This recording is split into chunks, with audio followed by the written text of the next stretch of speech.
আজকে একটা নতুন ভিডিও নিয়ে চলে এসেছি। তো দেখতেই পাচ্ছ আমি টমেটো বাটা আর টক দই নিয়ে নিয়েছি, তার সাথে আস্ত গরম মশলাটাকে অ্যাড করেছি।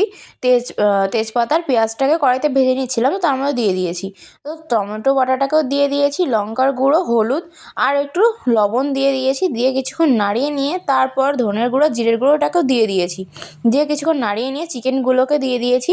দিয়ে কিছুক্ষণ কষিয়ে নিয়ে তারপর ঢেকে রেখেছিলাম। ঢেকে রেখে কিছুক্ষণ পর আবার নামিয়ে নিয়েছিলাম কষানো হয়ে যাওয়ার পর।